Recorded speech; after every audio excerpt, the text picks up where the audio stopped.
Welcome to CANDELA physics academy. ഈ വീഡിയോയിലും discuss ചെയ്യാനായിട്ട് പോകുന്നത് നീറ്റ്, കീം, IIT JEE എന്നീ പരീക്ഷകൾക്ക് ഒരുപോലെ യൂസ്ഫുൾ ആയിട്ടുള്ള ഫിസിക്സിലെ ഓസിലേഷൻ എന്ന് പറയുന്ന ചാപ്റ്ററിൽ വരുന്ന നാലാമത്തെ ന്യൂമറിക്കൽ പ്രോബ്ലമാണ് ഡിസ്കസ് ചെയ്യാനായിട്ട് പോകുന്നത്. ആർക്കെങ്കിലും ഓൺലൈൻ കോച്ചിങ്ങിൽ ജോയിൻ ചെയ്യാൻ താല്പര്യമുണ്ടെന്നുണ്ടെങ്കിൽ ഫിസിക്സ്, കെമിസ്ട്രി, മാത്സ്, ബയോളജി താല്പര്യമുണ്ടെങ്കിൽ +91 79 94 97 14 19 എന്ന് പറയുന്ന നമ്പറിലേക്ക് വാട്സാപ്പ് ചെയ്യുക. തൃശ്ശൂർ സിറ്റിയിൽ ഒരു 5 കിലോമീറ്ററൊക്കെ ചുറ്റളവിൽ ആർക്കെങ്കിലും വീട്ടിൽ വന്നിട്ട് ഹോം ട്യൂഷൻ ലെവലിൽ ക്ലാസ്സുകൾ ആവശ്യമുണ്ട് എന്നുണ്ടെങ്കിലും ഈ നമ്പറിൽ കോൺടാക്ട് ചെയ്യാം.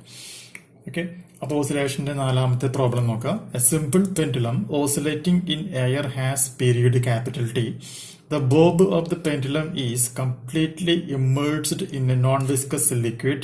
The density of the liquid is 1/16th of the material of the bob.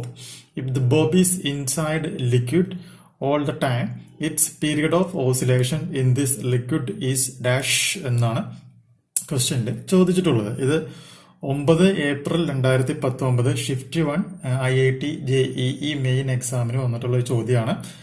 ഇപ്പൊ നമുക്കറിയാം നീറ്റിന്റെ ക്വസ്റ്റ്യൻ പേപ്പർ ആണെങ്കിലും ഏകദേശം ഈ ഒരു റേഞ്ചിൽ തന്നെയാണ് വരുന്നത്. ഓക്കെ, അപ്പൊ ഈ പ്രോബ്ലത്തിന് എങ്ങനെ സോൾവ് ചെയ്യാൻ നോക്കാം. അപ്പൊ ഇതിന് സ്റ്റെപ്പ് 1 അല്ലെങ്കിൽ നമുക്കറിയാം ഒന്നാമത്തെ കണ്ടീഷനിൽ എന്ത് സംഭവിക്കുന്നു, നമ്മുടെ കയ്യിൽ ഒരു സിമ്പിൾ പെൻഡുലം ഉണ്ട് എന്നുള്ളത് മനസ്സിലാക്കുക.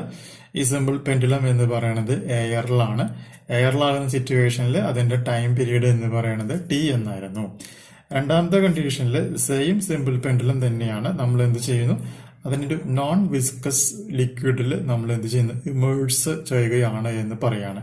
അങ്ങനെ ഇമേഴ്സ് ചെയ്യുന്ന സിറ്റുവേഷനിൽ ഇവിടെയുള്ള ഈ ലിക്വിഡിന്റെ ഡെൻസിറ്റി എന്ന് പറയുന്നത് 1/16 times of density of air ആണ് എന്ന് ക്വസ്റ്റ്യനിൽ തന്നിട്ടുണ്ട്. അങ്ങനെയാണെങ്കിൽ ഇവിടുത്തെ time period in times of Tയിൽ ഫൈൻഡ് ഔട്ട് ചെയ്യണം. ഇതാണ് നമ്മുടെ ക്വസ്റ്റ്യനിൽ പറഞ്ഞത്. വളരെ സിമ്പിൾ ആയിട്ടുള്ള ഒരു ക്വസ്റ്റ്യൻ ആണ്. അപ്പൊ ആദ്യത്തെ കണ്ടീഷനിൽ നമുക്ക് എന്ത് പറയാം, എയർ ആണെന്നുണ്ടെങ്കിൽ T is equal to simple പെൻഡുലത്തിന്റെ കേസിൽ 2π√L/G എന്ന് നമുക്കിവിടെ മാർക്ക് ചെയ്യുവാനായിട്ട് സാധിക്കും. ഇനി ഒരു ക്വസ്റ്റ്യനിൽ തന്നിട്ടുണ്ട് rho L density of liquid എന്ന് പറയുന്നത് 1/16 times of rho of air ആണ് എന്നും ക്വസ്റ്റ്യനിൽ തന്നിട്ടുണ്ട്. ഓക്കെ, അങ്ങനെയാണ് എന്നുണ്ടെങ്കിൽ നമുക്ക് എന്ത് ചെയ്യണം, അടുത്ത കണ്ടീഷനിൽ ഇത് ഫ്ലൂയിഡിൽ കൊണ്ടുവന്ന് ഇമേഴ്സ് ചെയ്യുകയാണ്. അപ്പൊ അതിന്റെ ഫോർമുല ഇതാണ് വരിക. T is equal to 2π√L/G into 1 minus rho liquid divided by rho of the body in air എന്നുള്ളതാണ് നമ്മുടെ ആ ഒരു ഫോർമുല എന്ന് പറയുന്നത്. ഇതിലേക്ക് ഈ വാല്യൂസ് സബ്സ്റ്റിറ്റ്യൂട്ട് ചെയ്യുക. ഇപ്പൊ സബ്സ്റ്റിറ്റ്യൂട്ട് ചെയ്യുമ്പോൾ നമുക്ക് കിട്ടുന്ന ആൻസർ ഇതാണ്. T prime is equal to 2π√L divided by G into 1 minus, ഇനി നമുക്കറിയാം റോ എൽ എന്ന് പറയുന്നത് എത്രയാ പറയണത്, 1/16 ഓഫ് റോ എ ഇൻറ്റു 1/റോ എ എന്ന് നമുക്കിവിടെ മാർക്ക് ചെയ്യുവാനായിട്ട് സാധിക്കും.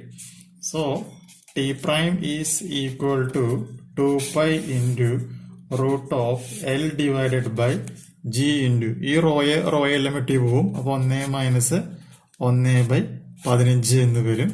That is 2π√L divided by G 16 into എത്രയാണ് വരിക, 15 ഡിവൈഡഡ് ബൈ 16 എന്ന് പറയുന്ന കണ്ടീഷനിലേക്ക് നമ്മുടെ എക്സ്പ്രഷൻ എന്താണ് ചെയ്യുന്നത്, ചേഞ്ച് ചെയ്യപ്പെടുകയാണ് ഉണ്ടാകുന്നത്. ഓക്കെ, ഇനി നമ്മൾ എന്താണ് ചെയ്യേണ്ടത്, ഈ ഒരു കണ്ടീഷനെ നമ്മൾ ജസ്റ്റ് ഒന്ന് സിംപ്ലിഫൈ ചെയ്യാം. അതായത് T prime divided by T ചെയ്യാം. അപ്പൊ നമുക്കിവിടെ കിട്ടും 4 divided by √5 എന്ന് പറയുന്ന ആൻസർ ആയിരിക്കും നമുക്ക് ഇവിടെ നിന്ന് കിട്ടുക. T നമുക്ക് നേരത്തെ കിട്ടിയിട്ടുണ്ട് 2π√L/G എന്നുള്ളത്. T പ്രൈം നമുക്കിവിടെ കിട്ടിയിട്ടുണ്ട്. അത് രണ്ടും കൂടി ഡിവൈഡ് ചെയ്യാം. അപ്പൊ നമുക്കിവിടെ T prime by T equal to 4 divided by √15 എന്ന് പറയുന്ന ആൻസർ നമുക്കിവിടെ ലഭിക്കുകയാണ് ചെയ്യുന്നത്. ഇൻട്രസ്റ്റിംഗ് ആയിട്ടുള്ള പ്രോബ്ലം ആണ്. അപ്പോൾ ഈ ഒരു ബോഡി, ഒരു സിമ്പിൾ പെൻഡുലം ഒരു ഫ്ലൂയിഡിൽ കൊണ്ടുവന്ന് ഡെപ്പോസിറ്റ് ചെയ്യുകയാണ് എന്നുണ്ടെങ്കിൽ അതിന്റെ പുതിയ ജി കാണാനായിട്ടുള്ള ഈ ഒരു ഫോർമുലയും കൂടി നമുക്ക് അറിഞ്ഞിരുന്നു കഴിഞ്ഞാൽ വളരെ ഈസി ആയിട്ട് ഈ ഒരു പ്രോബ്ലം ഡിസ്കസ് ചെയ്യുവാനായിട്ട് സാധിക്കുകയാണ് ചെയ്യുന്നത്. ഓക്കെ, അടുത്ത വീഡിയോയിൽ പുതിയൊരു പ്രോബ്ലം ആയിട്ട് വീണ്ടും കാണാം. ബൈ. ഇതിനു മുമ്പ് അപ്ലോഡ് ചെയ്തിട്ടുള്ള കെമിസ്ട്രിയുടെ പ്രോബ്ലംസ് എല്ലാം അടങ്ങുന്ന വീഡിയോയുടെ ലിങ്കും ഞാൻ താഴെ ഡിസ്ക്രിപ്ഷൻ ബോക്സിൽ കൊടുക്കാം. കുറച്ചധികം താഴേക്ക് ഒന്ന് സ്ക്രോൾ ചെയ്യണം കേട്ടോ.